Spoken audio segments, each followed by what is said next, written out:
Hello everyone and welcome to Waffle Flower Crafts. It's Shannon here. In today's video, I'll be showing you how to create a circle slider card using some new products from Waffle Flower's spring release. First up is this new stamp set. It's called Toadally. It's a really adorable set illustrated by Camo. I love the trio of frogs there singing and the action, the movement from some of the other frogs. It's just a really fun set. Also using an older set here. This is Possum, an adorable doggy set. I'm just going to be using a present from that set and using the matching dies as well. Next up is the new Nesting Circles die set. This is called Nesting Circles Die 1. I'll be using a couple dies there to create the channel for my slider. And then I'll use one of my favorites, the A2 Nested Domes die set as well. So here's the card that I'll be showing you how to create today. As you can see, I used several images from that Toadally stamp set. Those trio frogs singing happy birthday, as well as some of the lily pads and flowers. And one of those frogs, one of the ones that looks like he's jumping, I have him jumping towards a present, which is from the Possum stamp set. And he's a slider, so he's inside that slider tack. And when you tilt your card around, he slides around inside that circle channel and he kind of spins and twirls, and I think it's just a really fun card for a kid to have a lot of fun playing with it. So I've already gone ahead and used the third die from the Nested Domes die set to die cut this arched dome. And now I'm going to do some ink blending with Distress Oxides, 3 of them over this panel. So I have the cracked pistachio first, then I'll move on to peacock feathers, and then finish up with salty ocean. Just doing some simple ink blending. I'm starting with my lightest color because I'm going to create basically an ombre look on this panel, starting with that cracked pistachio and then moving to the peacock feathers, overlapping a little bit onto the cracked pistachio, and then my last color, which is the salty ocean, and again overlapping a little bit of that peacock feathers. Now that I've done one layer, I'm going to go back over with all 3 colors and blend a little bit more, just trying to smooth that transition, especially where the 2 colors overlap, really blend those out. So now that I've got this panel all ink blended, I'm going to spritz a little bit of water on here using my Distress sprayer, and then I'll take a paper towel, place it on top, and just soak up that water so I get those beautiful water spots. Now that I've finished this arched panel, I'm now moving on to my card base. I've cut down an 8.5 by 11 sheet of green cardstock to 4.25 by 11 and then scored and folded it in half to make a card base. And now I'm going to do a little ink blending on the front with Lucky Clover, and I'm just going to do a soft gradation here. I just like this little bit of interest that it adds to the front of the card. Now moving on to die cutting the channel for the slider. I'm using 2 circles from the Nesting Circles die 1. This die set just came out in Waffle Flower's spring release. It's a really great, useful die set. I'm going to die cut these 2 circles at the same time, and I'll just use a little bit of purple tape here to hold it in place, and just eyeballing it, making sure that the gap between the circles is about the same. And then I will run this through my die cutting machine. Once it's die cut, I'll just quickly remove the purple tape here, and I'm going to save all 3 parts. So that cuts basically 2 circles, a frame, and then a smaller circle. I'm going to keep both those parts and use them to construct my slider. So now I've already stamped some images from the Toadally stamp set and that one present there from the Possum stamp set, and I'm going to go ahead and color these with my Copics. I've got the colors I used on screen here so you can follow along. I'll play a little bit of music and I'll meet you back when I'm just about done.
Okay, so I'm almost done finishing up here the flower and the present, and I'll do the lily pad and the other flower later off camera since you've already seen me color those already.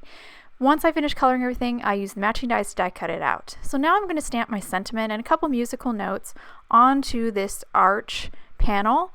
I'm going to use VersaFine Onyx Black ink. The notes and the sentiment are from the Toadally stamp set.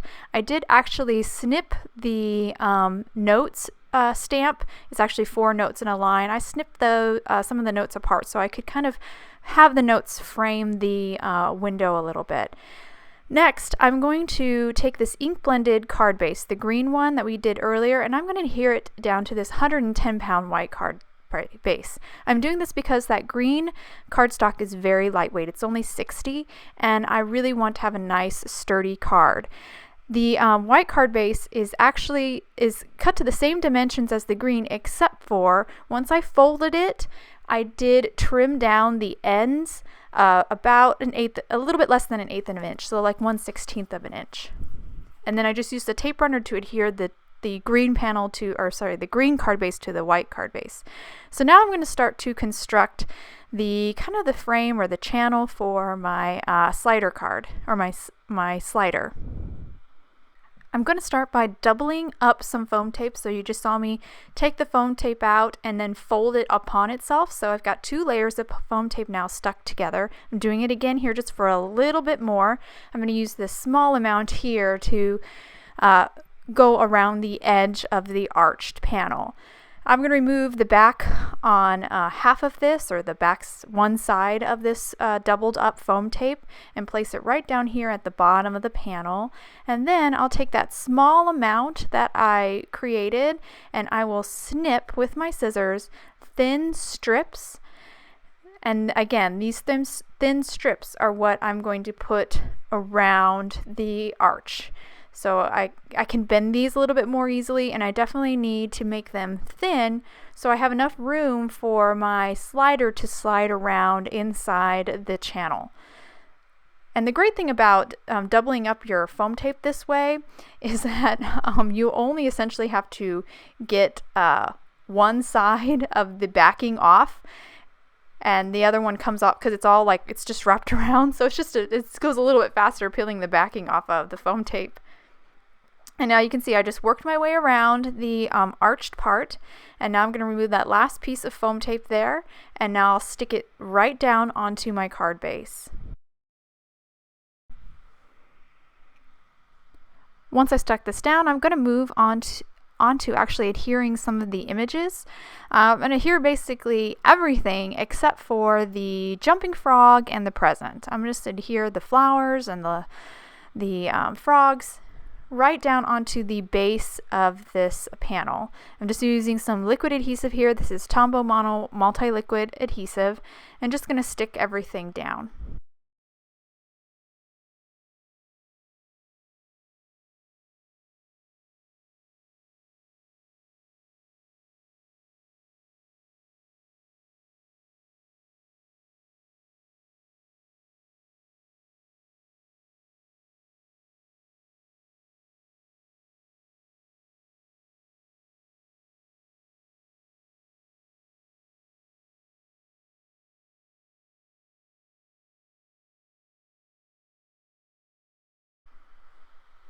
Now that I have all these images stuck down, I'm going to move on back to my channel.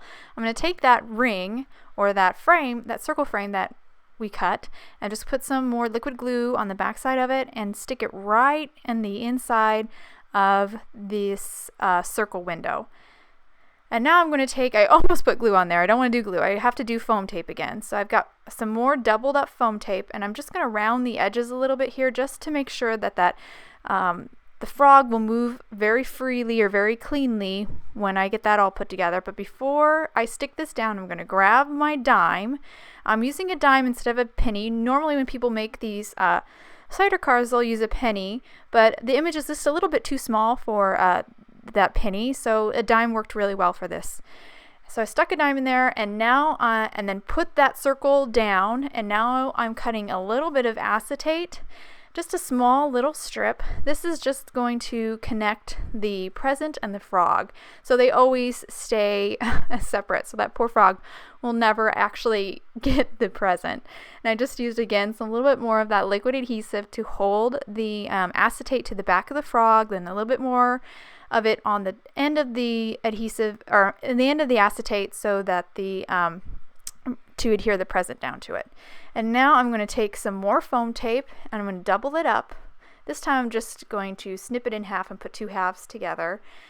And then I will, so it's kind of square right now, so now I'm going to take my scissors and again round the edges a little bit more. This is going to help it so it kind of spins when it rolls around in the channel or moves around in the slides around in the channel. I also like that spinning action as well. If you don't like that spinning action, you kind of cut your doubled up foam tape to be more of like a rectangle shape. So I'm going to remove the backing on this now that I've stuck it down to the dime, and then just center the head of my frog right over that foam tape. And then this card is done. One last thing I like to do is just kind of bend that acetate so the present kind of pops up a little bit, and that'll also help so it moves a little bit more free. It doesn't get caught up as much. And you can see the really beautiful cute little images from that Toadally stamp set. I really like them down at the bottom. I imagine them singing happy birthday, and then that frog spinning and twirling, trying to catch that present. I just think it's such a fun card, a great interactive card, and a perfect card to give to a child for their birthday. I hope you guys enjoyed today's video. If you want any more information on the products I use, please visit waffleflower.com, and you can follow us on YouTube, Instagram, and Facebook. Thanks for watching and have a wonderful day.